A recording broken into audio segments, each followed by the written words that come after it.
the city of St. Louis, you're listening to the Don't Push Pause podcast with your hosts, Justin Johnson and Lindsay Reber.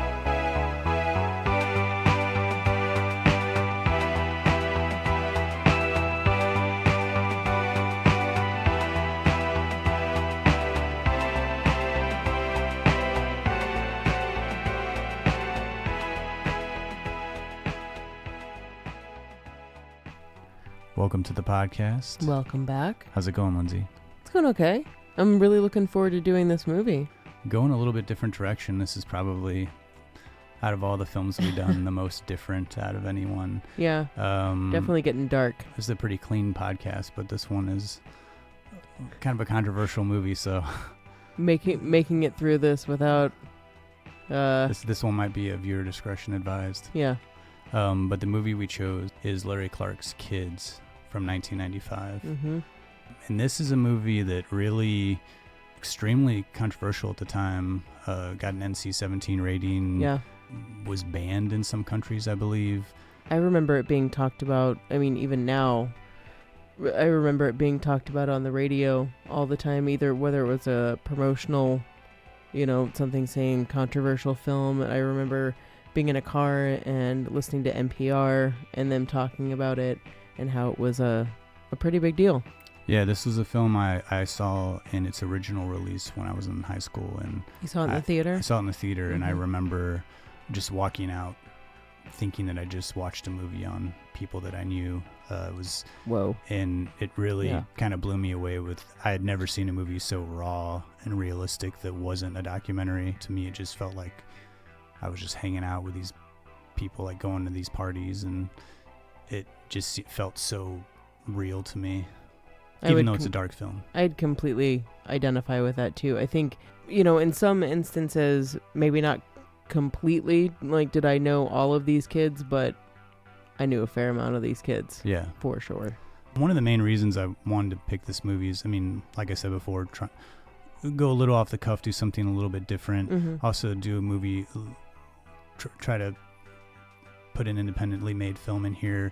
But also I think that this movie is, as far as like film history goes, to me is like the most like realistic portrayal of teenagers for the 90s of that decade. I can't think of something that would have outdone it. And I do think that there were movies about teens up until this point. Most of them were comedies, or or sex comedies. It's like the in this movie was a sex movie with teens, but it was went the real polar opposite direction. I think I read, I'm pretty sure it was Larry Clark that said this, but that if you were to take the movie Clueless and pair it next to Kids, it's pretty much like everything that happens in Clueless pretty much happens in Kids. Give or take. But it's just like one is reality based and the other is a complete farce.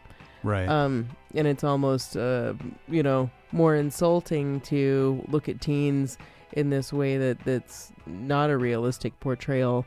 And Kids is pretty dark. It's also pretty honest.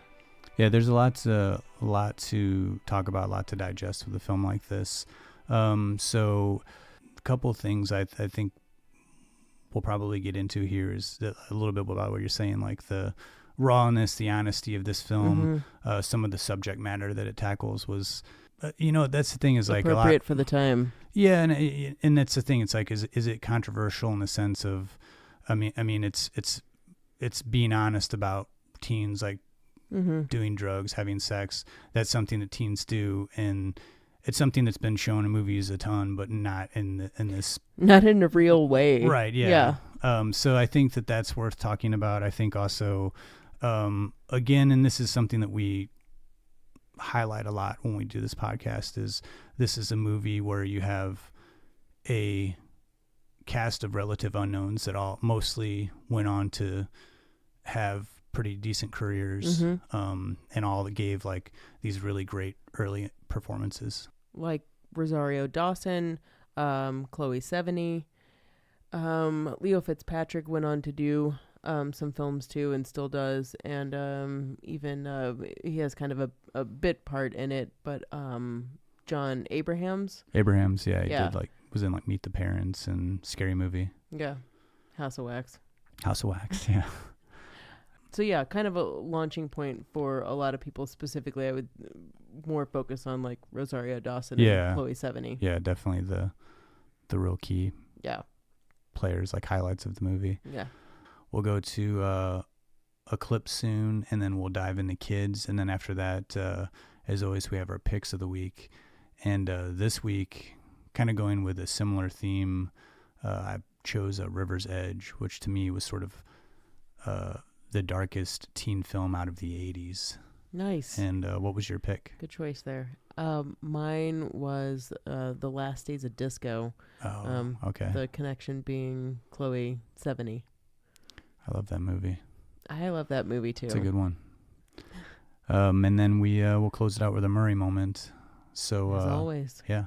So, but before we go to a clip, as usual, can you give us a quick summary of Kids, and then we'll dig in. Yeah. If you haven't seen Kids, this movie takes place in a 24-hour time span, an entire day that is you're observing a group of adolescent boys living their just lives of being overly sexual, undisciplined, unsupervised, skateboard or die lives, while one girl is trying to find the one boy amongst them who gave her HIV after her first and only sexual experience with him. That's my take on it. That's pretty accurate. I think it's sort of wandering lost in the city, trying to track him down. Because it's really it is just you're watching these boys being scumbags. Yeah. Just doing what they always do. But what makes it a movie and what makes it focused is the plot of the Chloë Sevigny character trying to track one of the main boy down. Yeah, so I think I'm going to find the clip. This is when she's in the testing clinic. Chloë Sevigny's in the testing clinic. Because I think that really is what kind of kicks the movie into where we actually a plot actually starts to develop in the film. It's not just sort of the randomness of a day in a life. Yeah.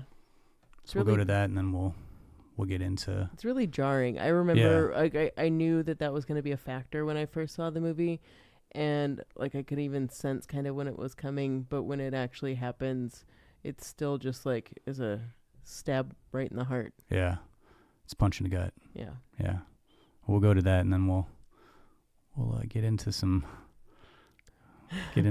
discussion. Try to not be. Yeah. We'll try to keep it, not as graphic. Yeah. Language wise. All right, here we go. Jenny, you've tested positive for the HIV virus. What? The test isn't 100% accurate. You should... I tested positive? I'm sorry.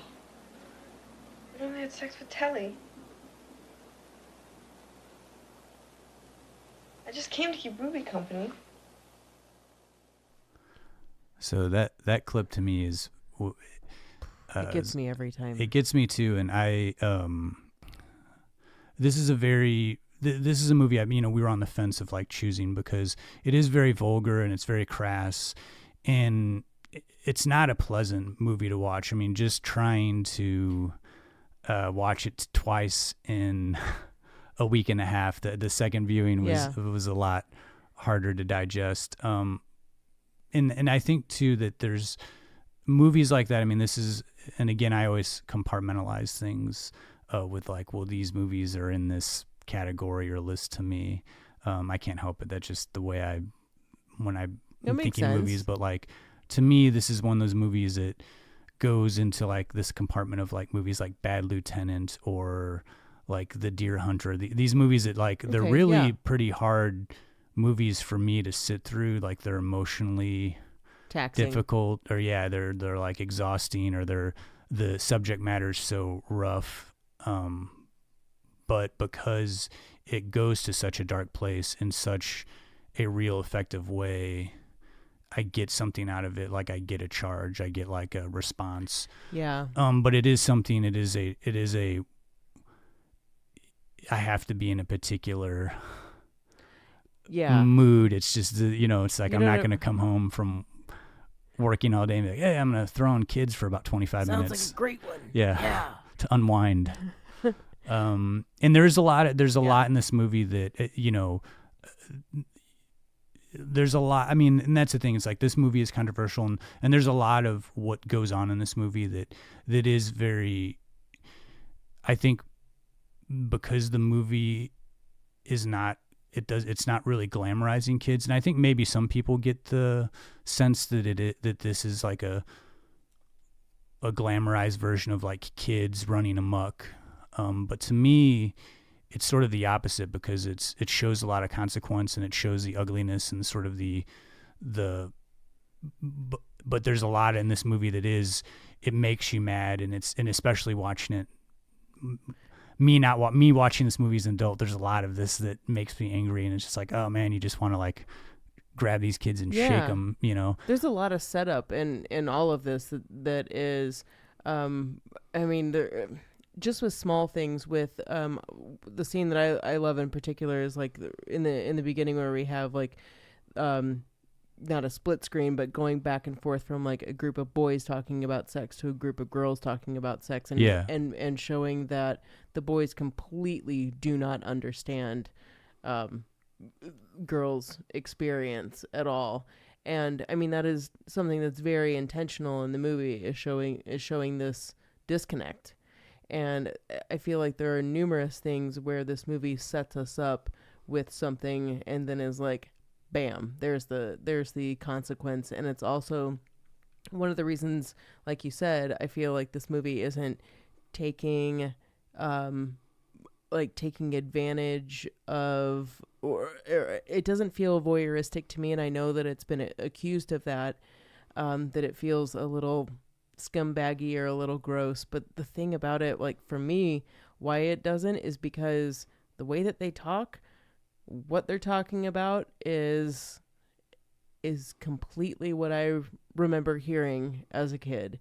Maybe not the same experience, but definitely just as vulgar, just as, I mean, it is not untrue. So it doesn't really feel gross to me necessarily watching it. Yeah, and I think that scene is a very effective scene, the cross-cutting, because you really are getting a view of, sex talk in movies a lot of times is very comical. Yeah, comical, or like, it's not approached in such a raw, real way. And certainly when I remember watching this movie, just the sex talk stuff is like, I would probably say like I heard more of that like in my 20s of people talking like that or in college than in high school. But it's still, I remember that being a very effective scene of like, oh, these guys are talking about this, and then the girls are basically saying the opposite, like, oh, these guys think this, but they're, I think it's a very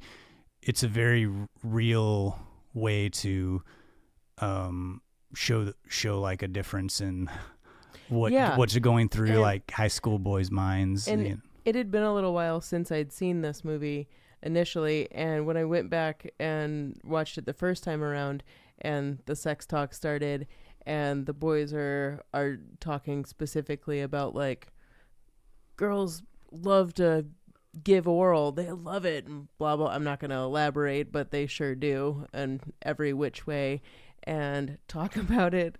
And then they cut to the girls, and they're like, what the worst thing is actually, right. Like I laughed out loud because I'm like, that was just like set it up and like knocked it right out. That was perfect. Yeah. Again, we have these scenes where, like you said, there's people talking about real topics that real kids would say. Yeah. But this isn't a movie about tapping into feelings. It's more like animalistic. It's more impulsive.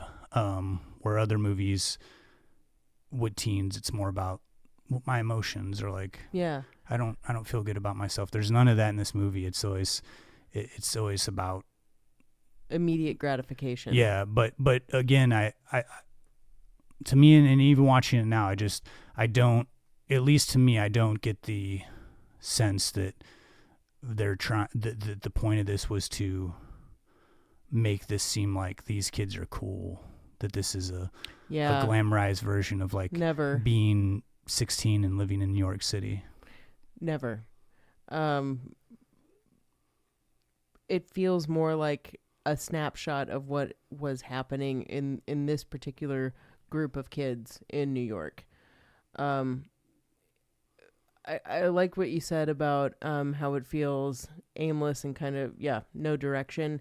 I think that there is a lot of, and it doesn't really go very deep into emotions of like what these kids are feeling, but I think because the actors that were chosen were so, they weren't professionally trained actors. I think that they were chosen because they could play these roles because they kind of were these characters a little bit.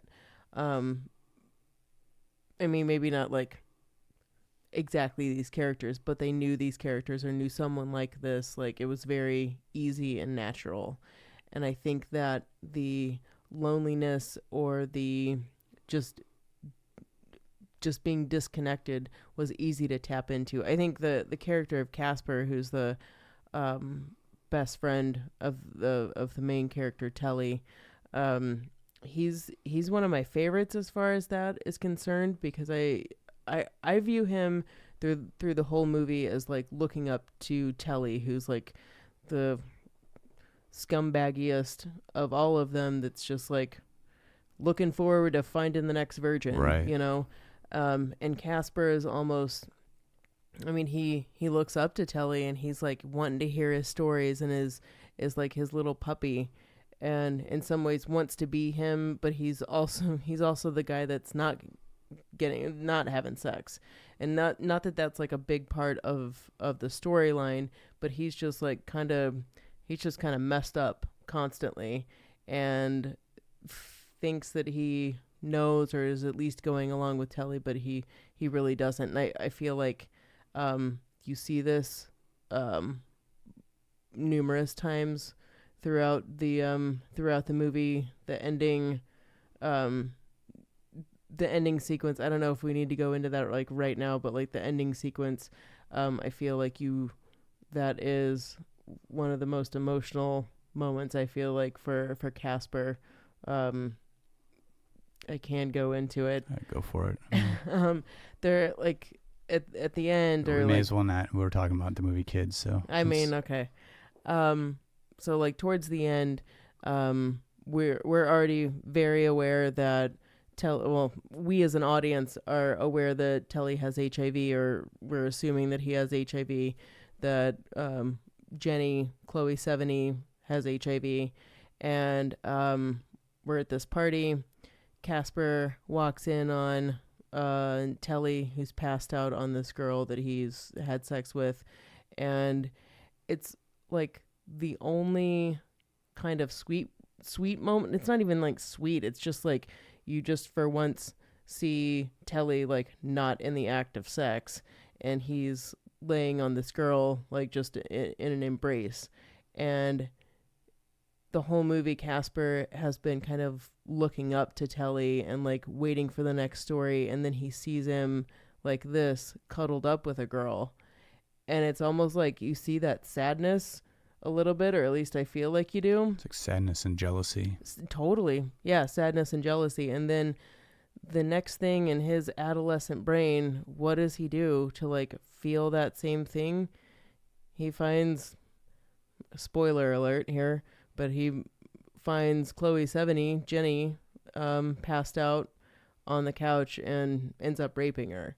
And then that rape scene too isn't like, it's not like Jodie Foster's The Accused. It's not like I Spit on Your Grave. It's not something that's terribly violent, but it is taking advantage of a girl that's completely passed out, but at the same time being like, hey, it's me, it's cool, everything's fine, I'm totally raping you right now.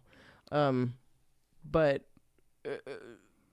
in his mind, like, that's okay.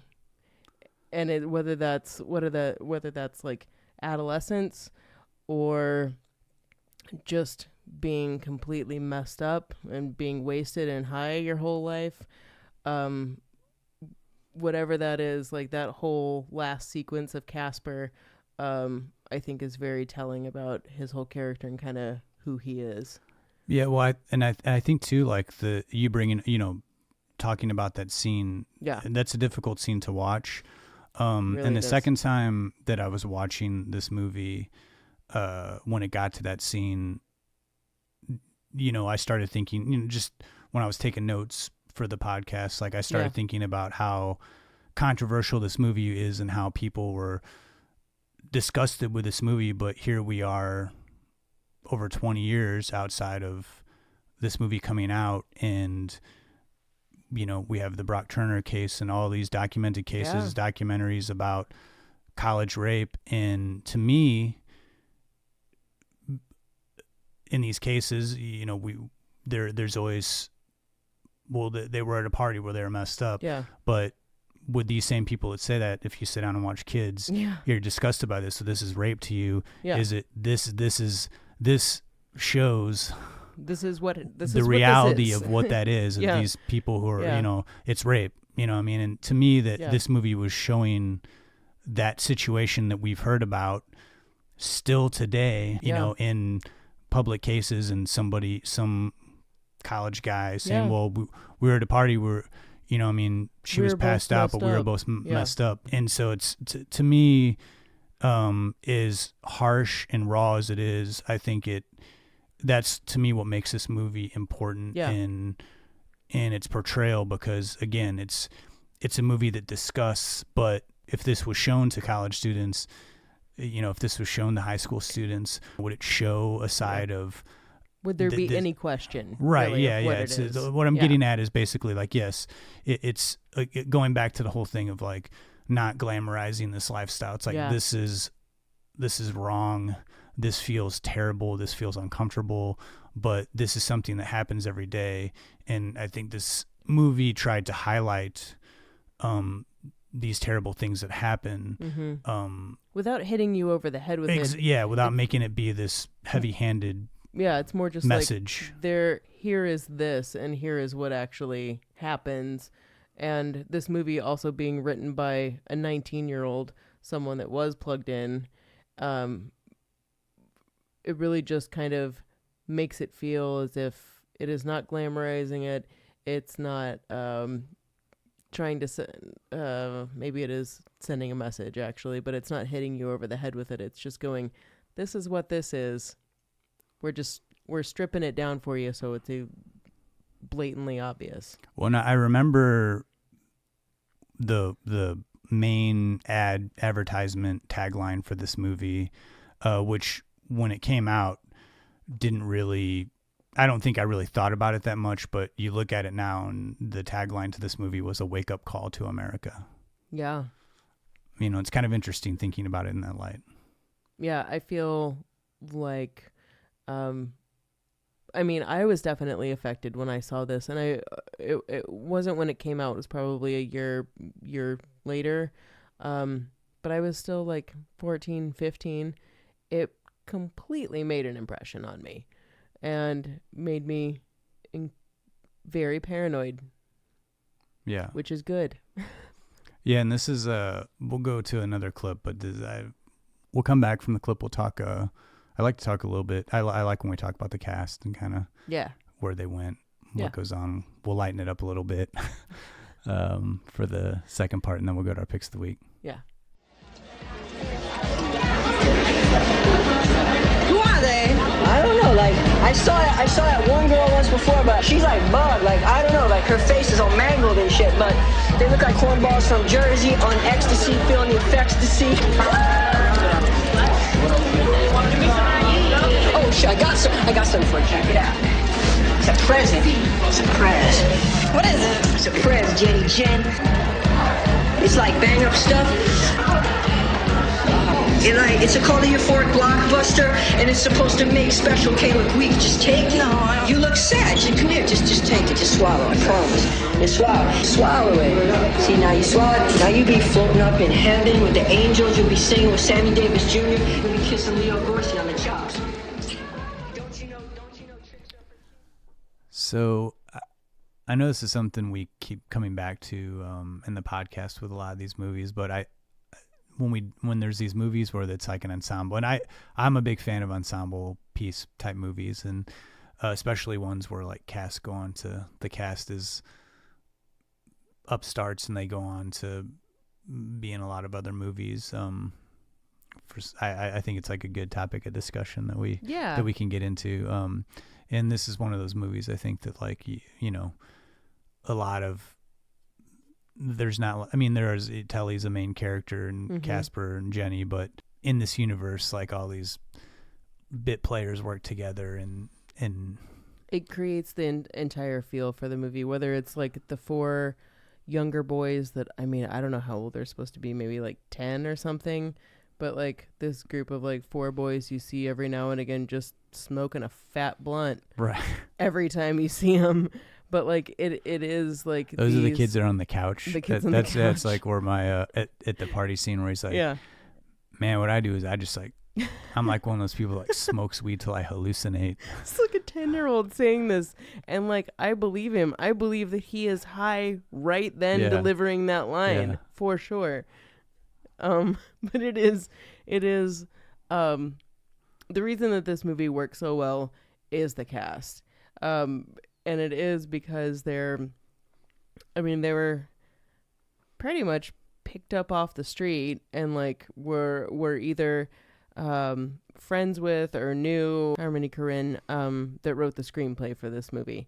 The standout player for me is always going to be Chloë's Sevigny. Rosario Dawson again has has a great part in it. She's not like a major player in it, but she has along with Chloë is like the only other like main female lead. It is a very male centered movie. It does focus much more on the boys. And I think that's, that was Harmony Korine and Larry Clark's like focus, and understandably they're dudes. Like that's what it's going to focus more on. Little interesting tidbit that, the actress, Mia Kirshner, who's best known as playing, Jenny on The L Word, was actually cast as Chloe's character, Jenny. And she was the only, actor that was like sent down and got cast for this role, but she stuck out like a sore thumb because she actually was like a trained actor, and then was hanging out with all of these New York, street kids, whether they're like ravers or like skateboarders, and just like did not fit in. So she got I didn't know the boot. Yeah. I'd read that someone that they had lost the main lead, and then they like were able to get Chloë Sevigny. Like Chloë Sevigny was cast as one of the like kind of. She was friends with Harmony Korine. Yeah. Before. And she was kind of like a background character. And then when Mia Kirshner got canned, they immediately went to Chloë Sevigny, and I think if I remember reading correctly, she kind of held out for a second. Was like, because I think I think initially they had asked her to show Mia Kirshner like around and like show her how to be like a New York street kid, because Chloë Sevigny was like, she was plugged in. She was working at like I can't remember if it was called Rave Central or something like that, but she was working at like a rave store and was like plugged in to the underage New York club scene. So she was in essence like one of these kids in in this movie.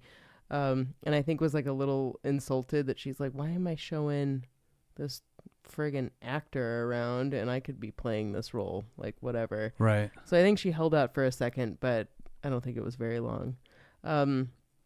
So Chloë Sevigny is the standout person in this movie for me. And even Leo Fitzpatrick, who plays Telly, he is so detestable that it's hard for me whenever I have seen him in other movies to to like him, and he's also played like not the greatest characters in other movies too. Right. Yeah. Like in Bully. And storytelling. Yeah. But the thing is, he's a really good actor, and he sucks in this movie. But his character sucks. His character sucks, but like he's supposed to. Yeah. And he does it really well. And if you've ever, if you look up any interviews with him, like he's not, he's not this guy at all. Yeah, it's like in the light of day, like it's like an Oscar-worthy performance. Yeah. But the movie's so raw, and like he plays such an unlikable character. You can't look past it. You're just like, he must be this terrible. And some of the lines that he delivers too, especially in the beginning, like talking to Casper about, having sex with this like virgin that he just did, like the lines that he's delivering, it's just like, I can take a lot, but it's like a lot sometimes to like watch a kid that's supposed to be 17 like delivering some lines that you're like, oh my God. Yeah, and his voice is just really weirdly grating. Yeah. It's like very, almost like a Muppet. Yeah. And you would think that it's like, and he kind of does talk like that, but I think it's, it's a little bit more emphasized when you're a kid too. Yeah. Also, Casper, who's his best friend, he and the guy that plays Harold, who his name is Harold Hunter, were New York like skateboarders, were pretty well known. I think Harold Hunter more so than Justin Pierce, but they were like New York skateboarding street kids, and they both actually tragically both passed away, separate times, separate instances. But not too long after this movie, or it was quite a few years after. I want to say it was maybe like late 2000s. I think Justin Pierce he wasn't in too much, but he was in the second Friday movie. Mm-hmm, he was. He did die. He committed suicide. I believe maybe 2000. I believe so. Maybe not that much longer afterwards. Harold Hunter, who played Harold, the adorable African American guy. I think he's got a few cute scenes that are maybe not appropriate. I won't discuss. You'll just have to see it specifically at the pool. I know what you're talking about. Yeah, I don't know why I have to laugh at that every time it happens. He died, I think in the late 2000s. But I always feel like we have a podcast and there's like this rest in peace moment, but rest in peace to both of these actors who really made their supreme contribution to this movie.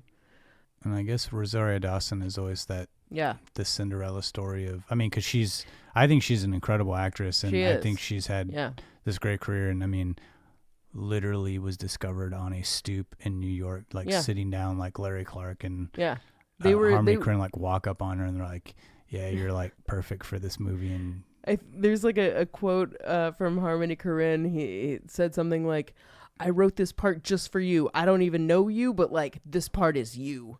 And that was Rosario Dawson. She had her parents read the script and they were enthused about it, which, go mom and dad. Thanks for being into that. Yeah, I think I read in an interview that her parents were both artists, and they struggled really hard. They were living in a place with without heat or electricity for a moment when she was younger, because they wanted her to live in the city, and so they were living in a place that was unobtainable to them. So they were scrapping so that she could get a experience of being in a metropolitan area and getting exposed to art and real life experience. And she and amazingly, she said that she wouldn't give any of that up, because she said if it wasn't for that, she wouldn't be sitting on that stoop in New York. Yeah. And you said, we talked a couple days ago, and you said that she does, I don't know if it's charity work or what she does for it's a lot of community city service. I can't think of the name of but yeah, she does a lot of community service work for young women, living in New York. Yeah, kids that were kind of in her position. Yeah, same situation. Yeah, that's really cool. Her character specifically in this movie, I think that she wasn't necessarily like the girl that she's portraying, but she knew that that's how kids talked. And there were, she said something like there was a heck of a lot of lines to memorize, but because of how it was written, and probably in due to being written by a 19-year-old, that it was so easy to memorize the lines because it was just like, that's how kids talked. Yeah. And Yeah, I think a lot of the fact that this is written by someone who lived these streets and like was hanging out with this group of kids. And I'll say this there's a lot of hate toward Larry Clark. Before we chose to do this, we both we did searched some research. high and low to make sure that there wasn't any shady stuff about Larry Clark, because it was like, if there is, we're not doing this for the podcast. And a lot of people have said this movie, it feels voyeuristic, feels kind of gross and creepy, and we've got like this older, like 50s age dude that is a photographer of young inner city kids, and like the first thing that clicks in your mind is like, is there something weird going on here? But as far as what we can find, everything that I found from interviews with kids or interviews with actors who work with Larry Clark, and interviews with Larry Clark where he says, because this was his first film, he was a street photographer, artist, and he was interested in filmmaking. And he said his reason for doing, he's gone on to make several movies where kids are the main topic, but he said that he wanted to do the opposite of what most directors do, and that he wanted to make a movie about something he didn't know about, which most first-time directors, you're going to do what you know. You're trained to say, write what you know, do what you know. It's your first movie. But he wanted to do the exact opposite. And he said what he didn't know about is what was going on. He was 50 at the time that he did Kids. And what he didn't know about is what's going on with 15-year-old, 16-year-old kids at this time in history. And so he went down to Washington Square Park in New York, started hanging out with these kids, started skateboarding, even though he didn't know how to skateboard, so he like injured his body several times. And that's where he met Harmony Korine, and built enough trust within these kids to get them to do this movie. And that's the thing is, again, it's hard because there's a lot of rough subjects, and I think it toes a line of like, you're saying, is this voyeuristic? Is he obsessed with young kids? But I don't. Again, I'm not defending Larry Clark but again, we searched high and low because it was definitely a moment of concern in doing this movie for the podcast. He honestly just seems like someone that is genuinely interested, and it looks weird from the outside, but from the way that like kids talk about him, and even like there were some kids that were saying, who is this weirdo, like middle-aged dude that's like hanging out and taking pictures of us? And then when he like is opening up like who he is and his friends with Harmony Korine, and it's like, no, he's cool, dude, he's with me, he's all right, like that there wasn't any weirdness. And even in interviews afterwards, like these kids or these now adults, like much older, there doesn't seem to be anything strange. It just seems to be like a legit, like, he's just a middle-aged dude, a photographer that wanted to make a movie. And I think he's gone on to do a couple of strong films. I mean, Bully, I thought was another very harsh watch, but a very telling, like a realistic portrayal of like Brad Renfro. Brad Renfro. R.I.P. Bully's a great movie. Too many young, good actors that. Another drug overdose, if I remember correctly. Well, let's get out of this. There's so much to talk about with kids. Yeah, there's too much, but we need to go into our pick of the week. Okay. We'll come back to like a final thought on kids, but we'll stop here. Though my pick of the week is not any more uplifting to kids. So this is going to be a dark episode. My pick of the week, I chose The River's Edge. Have you seen this movie? It's been a very, very long time. So with The River's Edge, the reason why I picked this one in conjunction with kids is that I feel like this is was the kids of the 80s version. It was a movie that a lot of people kind of despised, and it was controversial, but it also rang true to a lot of people with this sort of like desolation and almost like out of touch with emotions that teenagers can have. And the movie is also sort of loosely based on a true crime, so it's like a true crime movie. Essentially, the plot of the film is a group of friends, a guy strangles his girlfriend at the edge of this river and confides in one of his friends, and slowly, as her body is laying by this riverside decomposing, the group of friends goes down and sees the body, and instead of going to the cops, they aren't dealing with it like an emotional way.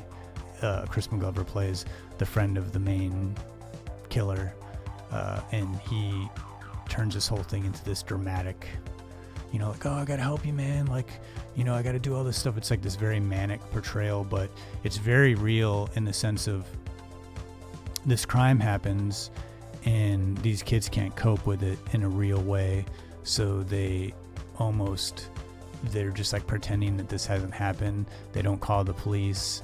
When they see the body and it doesn't register, it's like this is their friend. And so the movie kind of goes on, and at the same time it deals with a lot of rawness with like sex and doing drugs and broken homes. And there's a scene in the movie where eventually the cops, finally Keanu Reeves, in a really subtle, I think nice performance, but he put in some really good work early in his career, and this being one of them.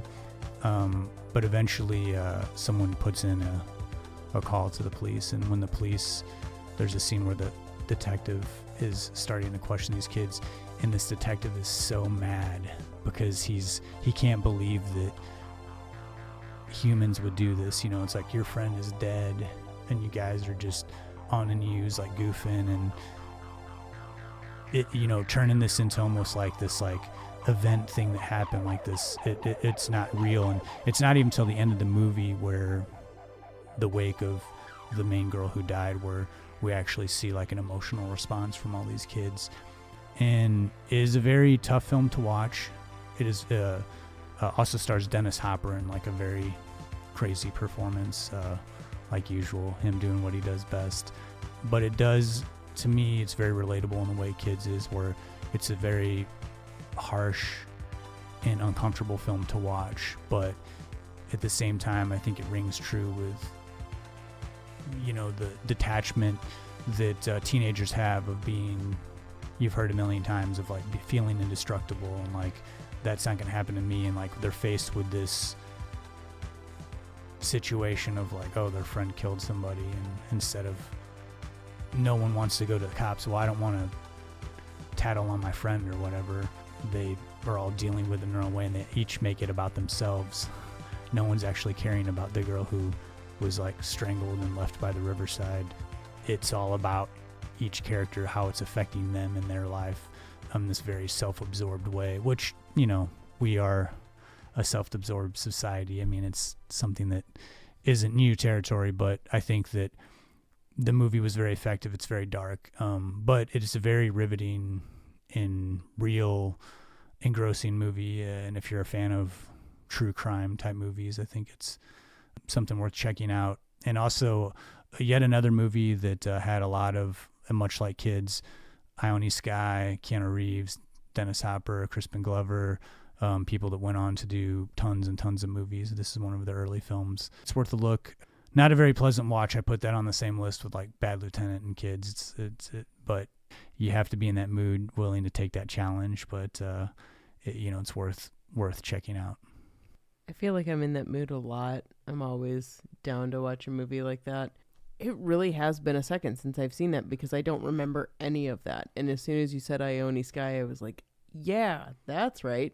Anyway, I'm going to need to borrow that from you. Yeah. That's okay. I will say, to me, comparatively, River's Edge, next to Kids, River's Edge is one of the few movies where I kind of feel like a little like upset to my stomach at the end. Oof. It leaves you feeling that ill, but You're speaking my language right now. But the thing is like, you know, to have that reaction to something, I mean, if you want to have like a real gut reaction to something, yeah, sit down and watch River's Edge.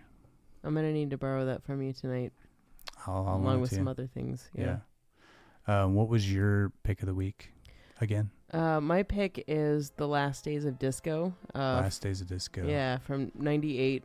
It also starred Chloë Sevigny. I can't remember if it was because of Kids or just Chloë Sevigny that I rented with Stillman's The Last Days of Disco. But it's ended up being a long-lasting favorite of mine. The biggest reason being that it relies almost completely on dialogue, and whenever this happens in movies, it is always something that I love. It's a very, very racially white movie. Set in the early 80s, the end of the disco era, deals with Ivy League recently graduated yuppies and their interaction within their social group. It's centered around a super popular disco club, and of course leads us into this analysis of sexual politics and friendship group dynamics. This movie is Stillman's third installment, called the Doomed Bourgeoisie in Love series, preceded by 1990's Metropolitan and 94's Barcelona. It's very much a story that revolves around a lot of characters, kind of like Kids. It's a lot of kind of prominent characters, but most heavily on Sevigny and Kate Beckinsale. With these two specifically, their performances are so earnest. I start laughing because like sometimes, Jesus, the lines that are delivered, especially by Kate Beckinsale, you're just like, oh my God, you are such a raging bee.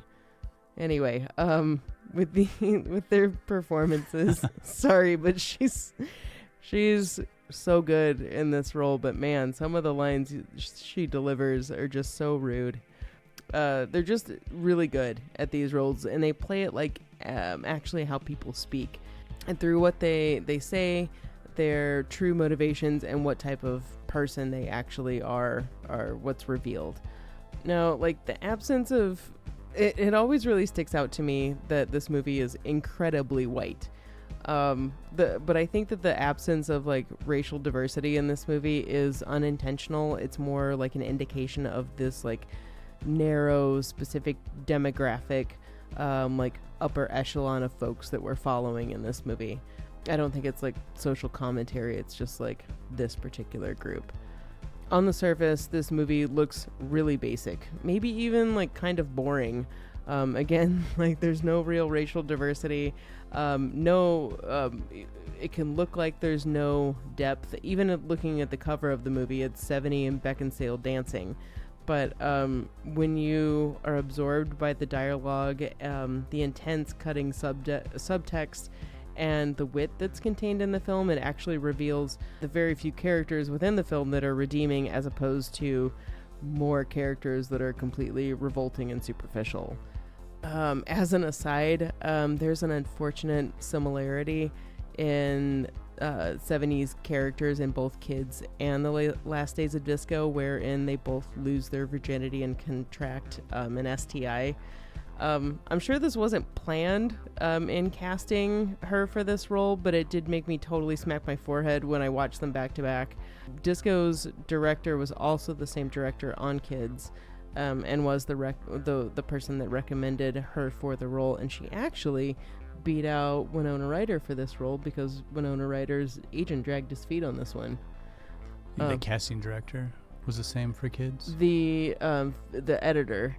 Sorry, I might have misspoke. It was the editor for both Kids and Disco that recommended her for this.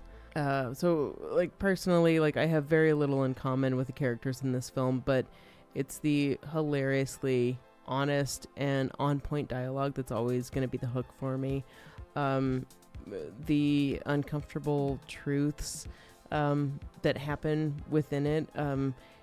It's kind of what happens within all of us. It's just like this movie says the things that we don't say because it's either rude or uncouth. And as squirmy as it can be, in some instances, it's also like the entire reason I love this movie too. Can't remember the reason why I even discovered it, because there's nothing remarkable about the cover of the movie, but it was during the time when I worked at a video store. So I'm thinking that I just rented it because of kids, and because I knew that Chloë Sevigny was in Kids. Last Days of Disco, I do, out of all his movies, I really enjoy. Yeah, out of all of them, it's completely my favorite. Again, like, it is not, like, the subject matter isn't something that's really going to, in general, appeal to, like, a much younger demographic. It doesn't make it any less entertaining. I think if you like words and dialogue and the way that people interact and just like human interaction and like reading between the lines, one of my most favorites would be The Last Days of Disco. Well, thanks for sharing that. And if you like disco, it's got a great soundtrack too. I can get down with some disco music. It also talks a lot of trash on disco too. So yeah, there's that. Speaking of music, just a last thing on Kids, before we go to the Murray moment. Music in this really turned me on to quite a few bands. Folk Implosion, Lou Barlow, Daniel Johnston, and one of the few movies I think that I know the Beastie Boys were like very, they were not big on releasing any songs for movies, but and I was huge into the Beastie Boys in high school, and they've got like 3 songs on the soundtrack. Yeah. But yeah, very, I think, music-driven movie, but not music that was real big, like popular. Yeah. It was kind of listening to it. It's like, wow, this is different. Like, it got me really turned on to some music. I still have like the Folk Implosion CD single from this soundtrack. This whole soundtrack's worth checking out. Yeah, I was blasting a lot of. That's my thing. It's like we do these movies. And you I'm with just that like, top down, blasting that soundtrack. I wish I could. Whew. I wish I had a top I could put down. It's still gonna be the vision in my mind all the time. Yeah. But yeah, just gives me a reason to. Yeah. No, it's great. Bust out a playlist. I love that. All right, we're getting pretty far along here. Here's your Murray moment.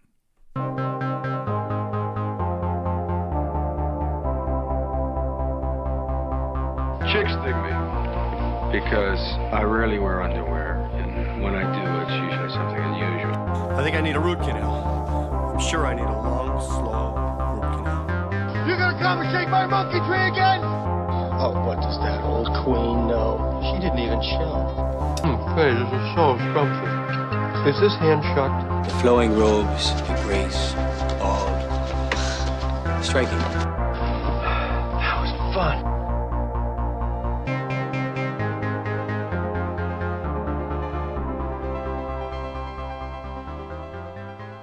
All right. Now Billy Murray doesn't really have a past like the kids in Kids. However, that doesn't mean that he's always been free of debauchery. He's totally a colorful human, full of life experiences. And for this week, in honor of Kids, I'm going to talk about a little time when he got super deep into some dope dealing.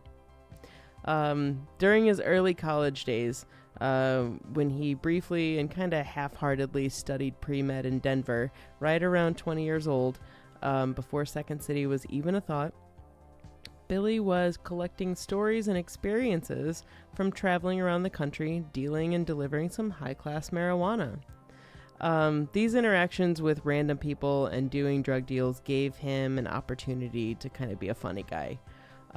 Billy would recount these stories to his friends back in Denver about how he gotten busted for dealing, even fingerprinted in some instances, but later getting off the hook because there wasn't much interest in a small town or a small-time guy being busted by small-town cops. Such a different time then. However, this would come to an abrupt end when Billy got busted at O'Hare Airport in Chicago for possession of marijuana in 1970. So over 50 years ago, or almost 50 years ago, I guess, Billy didn't have, forgot, or misplaced his ID when he was trying to board the plane.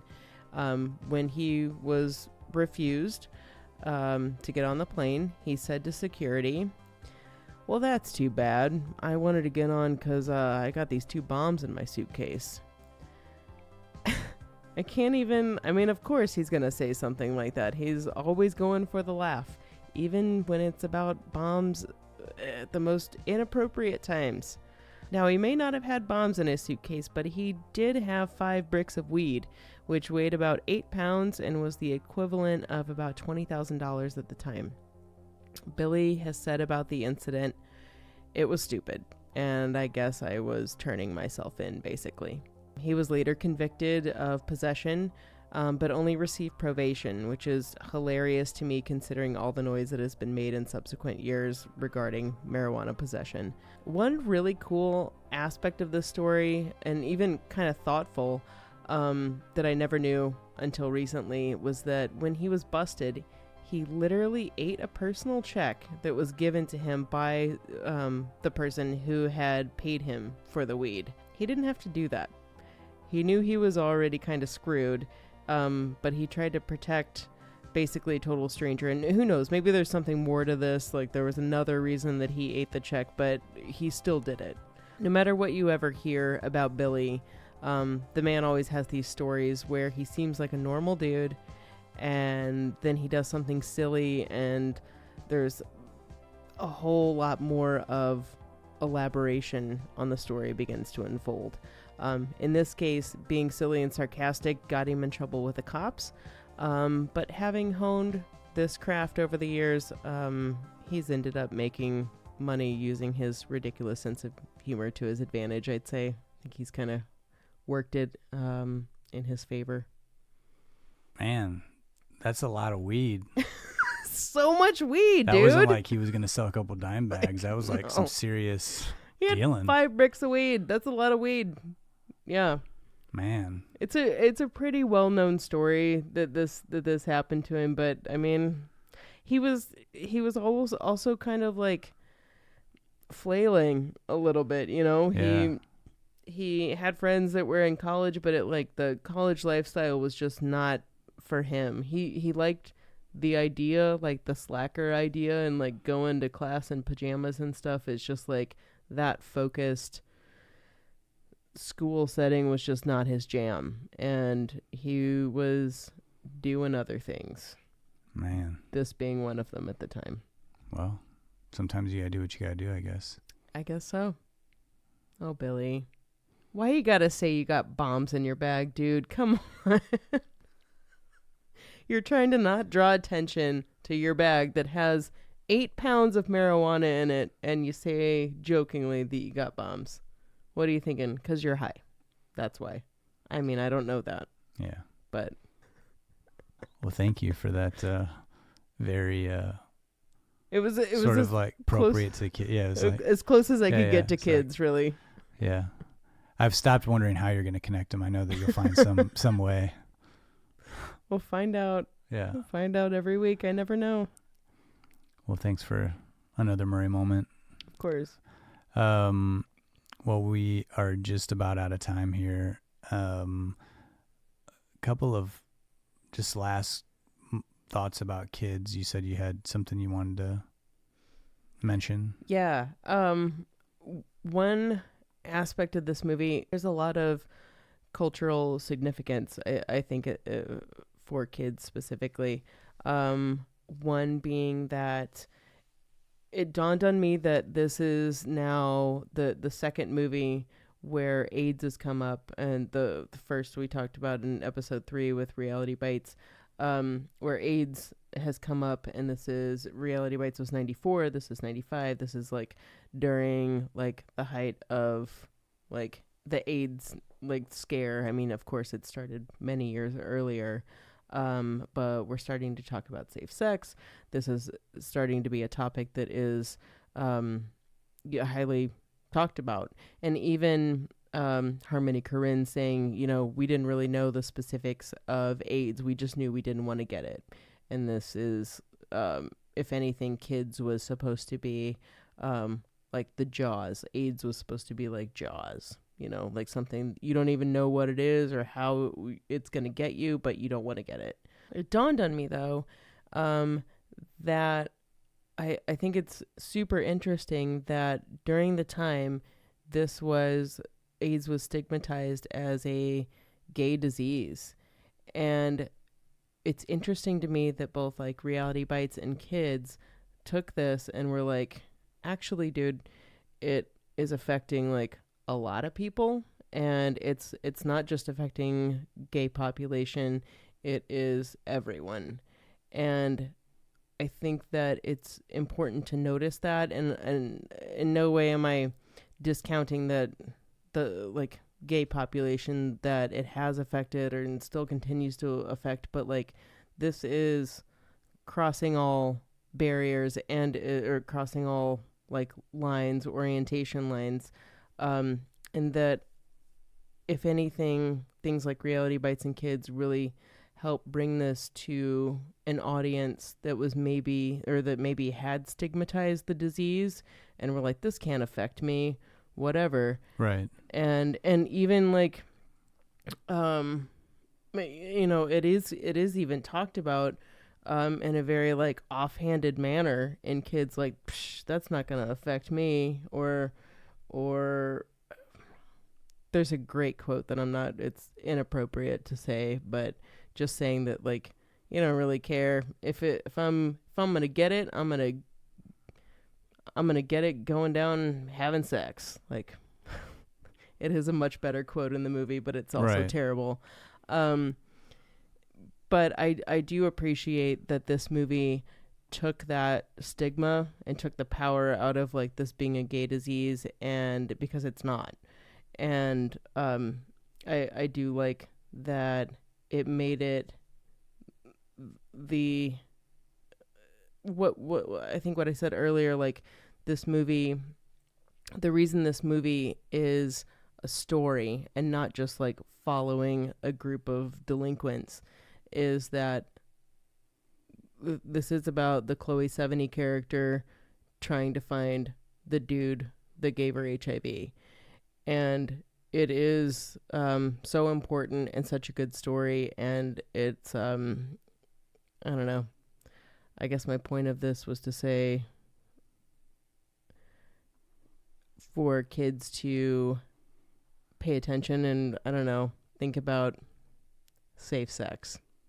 But at the time in 1995, this was super appropriate. It's still appropriate now. But at the time, I think it was even edgier and very brave to go about it in that way. Yeah, no, you make a good point, because I think the first sex ed class I had in high school was like 92, maybe. Yeah. 93. Mine and was like 90. They didn't mention AIDS. 6. It was still not something. It was like they were still either talking about herpes or getting pregnant. Yeah. I think there were, when the teacher left during my sex ed class, there were tampons that were thrown around the room. So that's how seriously it was taken. Yeah. Yeah. So, maybe I'm just going to go on a campaign and send copies of the movie Kids to random high schools and a little sticky note that says, consider this for your sex ed class. Let me know how that works. Turns out. Oh man. Yeah, I mean, I think that there's a lot of culturally significant things in this movie. If anything, it is exposing how adolescent kids at the time, and I don't think that it's just limited to 1995. I think that the more that culture progresses, and probably with the evolution of social media, like things kind of get worse and almost even more disconnected, because also we should also say that this movie would have never happened if we had cell phones in 95. Chloe would have called Telly up on the phone and been like, hey, bro. Right. Yeah. You gave me HIV. This would have never happened. Anyway. The plot device wouldn't have happened. Yeah. Yeah. They both still would have had AIDS. They both still would have had AIDS. Yeah. Maybe Casper wouldn't have gotten. I Right. mean, I'm assuming that, but Or well, it would have went to the girl.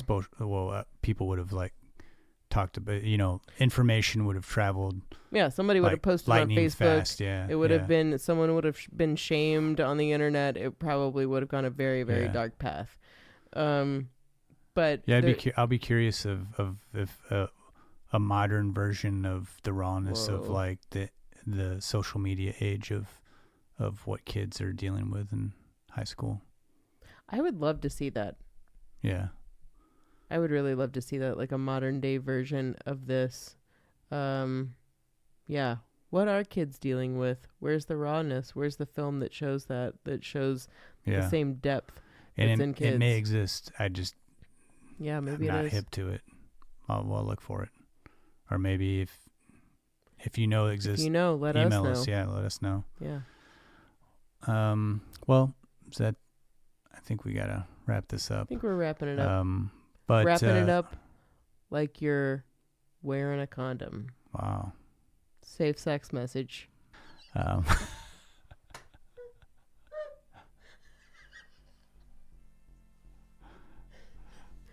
So there's several places that you can find us, since we're talking about social media. Yes. We're on Facebook.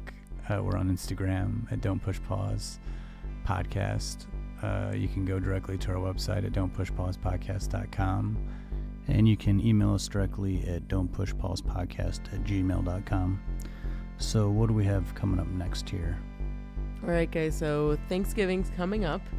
And we thought about, like one of our favorites, Planes, Trains, and Automobiles. Yeah, and that seemed kind of too on the nose, maybe. So a little too obvious. We went a little bit different. We did. So we went for Ang Lee's The Ice Storm from '97, and this is one of my top favorite movies. And I'm the most excited about this because this is, of any movie we've done, what are we, like 17 episodes in here? Mm-hmm. This is going to be like the least familiar of any film. I haven't seen it since it came out, so I got some homework to do for this next episode. Yeah, this is going to be a great discussion. There's a lot to talk about, visually, thematically, the acting. I adore this movie, but it is. We're gonna kind of continue with a little dark November. Dark November. Yeah. Yep. Exactly. Yeah. So we hope you've enjoyed, kids. Yeah. We're gonna keep with the darkness. Yeah. But then we'll lighten it up. We'll get into December. Yeah. We'll lighten it up. Yeah. Yeah. So until then, I'm Justin Johnson. And I'm Lindsay Reaper. Thanks for listening. Thank you.